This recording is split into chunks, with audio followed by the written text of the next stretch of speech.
Hello, everybody. My name's Christiana Davidson. I'm a psychotherapist and a hypnotherapist, and you're very welcome on my channel today if you're watching on YouTube. I post videos a few times a week on various aspects about childhood trauma, coming from a dysfunctional family or a narcissistic family system or a narcissistic relationship.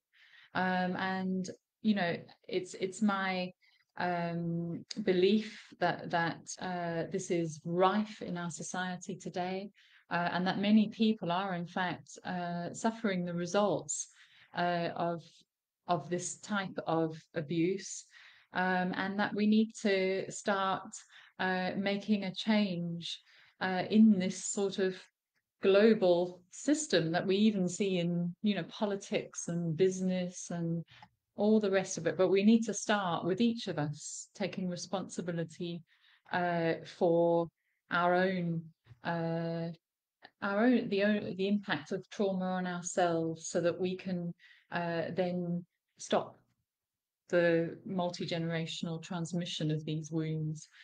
So the topic for today is, you know, there's so much pressure on everybody, I find, to have some kind of impressive goal, some kind of impressive dream for your life that you're working towards. And this will come through, you'll see it on Facebook. You've got to, what are your dreams? Move towards your dreams. What are your desires? If you don't know your desires, you don't know where you're going. And while those can all be very helpful, for somebody who comes from a background of trauma, they can be traumatic. So I'm just going to suggest a few reasons why it's absolutely okay. It's absolutely understandable if you're in a position today where you're thinking, I actually haven't a clue what I want from my life. I have some sort of blurry ideas, but I really can't pinpoint what my goal is. And in fact, I feel quite anxious when I'm asked. So if that's you, listen along now, and I hope this may be helpful to you in some way. So you don't need to know what you want from your life.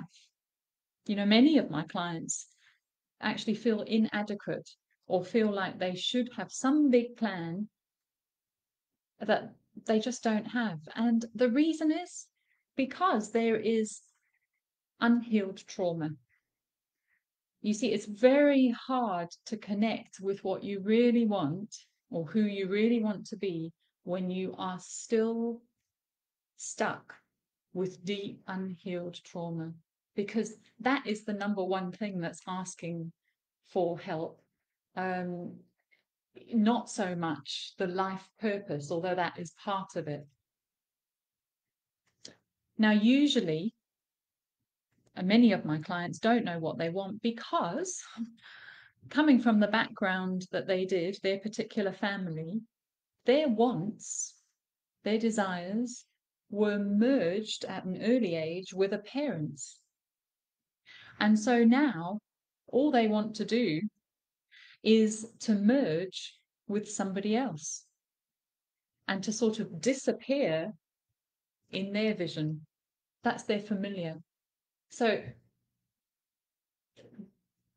many of my clients find this, that they almost find it easier to latch on or to be the support act for somebody else's life goal, somebody else's vision. That is the role that they've always found themselves in, and that's the most safe one, as opposed to following their own vision. So that can hold many of my clients back in the role of sort of what can we say, the in the wings stage management, as opposed to limelight, following your own path. And often what happens is, clients in this sort of situation, they may take a step towards something they want, but then lo and behold, a temptation will come up to get them to sort of go with somebody else or to merge with somebody else's vision as soon as they take a step. It's like the ego almost does everything it can to hold them back in the support act role. Um, Another reason why some might not have a very clear vision for their lives is that actually not having clarity is a defense mechanism. Because, you know, when we ask ourselves, when we have the courage to ask ourselves, what do we really want? Uh, and to answer it honestly, it will mean that we're going to be faced with stepping towards it. And that can understandably feel very overwhelming and scary and often impossible. You know, perhaps these types of clients found that they learned as a child to resign themselves to the situation they were in, not to take steps to get out of it. Their familiar is just to be resigned to what they're given instead of going for what they want and asking for what they want. And there's some kind of strange comfort in that too.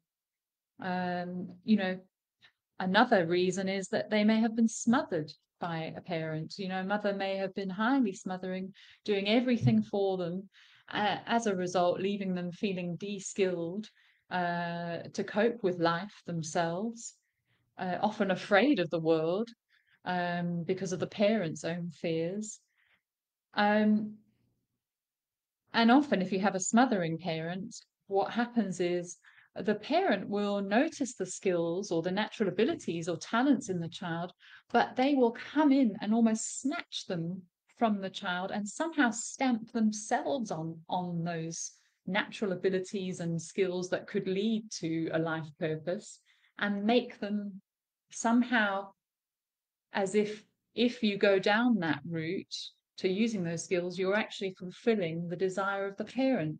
So there can be this sense in clients, you know, I don't actually want to use my skills because if I do that, I'm going to be, um, I'm going to be doing what my parent wants me to do, and all I want to do is separate from them. So that can be another reason that people hold back from really going for what they want because somehow it's already been taken from them. And lastly, so many of my clients have such struggles with anxiety and CPTSD that they're just not in a place of inner stability or confidence yet to move forward with their lives. They don't feel they have what they need, in fact, to just cope with day-to-day life at the moment. And that's totally understandable. Um, so, you know, to be asked to sort of give a big picture view is an enormous thing for them, and actually makes them feel more inadequate sometimes for not having some impressive goal that they're working to achieve, um, and can also almost ramp up the CPTSD. However, they've often also been trained to respond to the needs of the parent in each moment. So they've learned to live life from like a moment to moment, on a moment to moment basis, not one where you have plans moving forward and you take steps towards them. No, it's kind of like a fight or flight situation every day. That's how it was in childhood. So you don't really have a big picture then, you're just surviving the day. So that can also keep people from looking at a bigger picture view. So what am I trying to say here? I'm trying to tell you it is okay, 100%, if you are not clear on your life goal or your big picture mission. What we need to do is we need to take the steps before that will become clear to you, and it will. So we must, first of all, free your subconscious of all that is causing you to believe that what you want is impossible for you, on one hand. B, we need to free you from the merger of your dreams and desires from your parents, from your parents' identity of you, from your parents' story and their marriage. We need to separate you from that because right now it's murky and you haven't been able to detach in order to fully become the independent you that we're all crying out to be ultimately.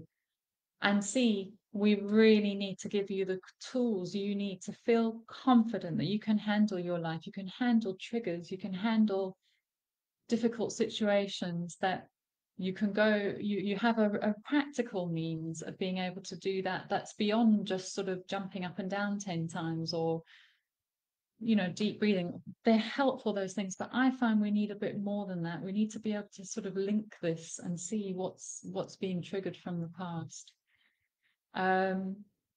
So if you don't have a big plan, please don't put extra pressure on yourself to somehow find one.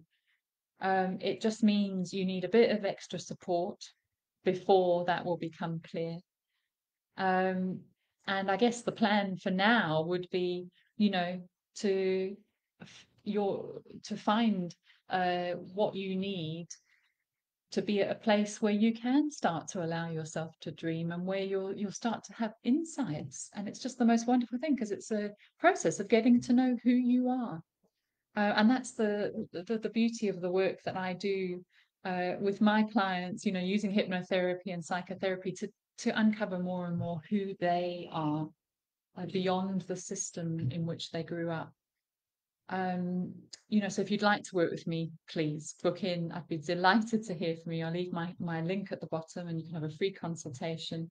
But meanwhile, I really encourage you, if you're in this situation, um, just to ask yourself and allow yourself to imagine what it might feel like to know, to have a plan for your life.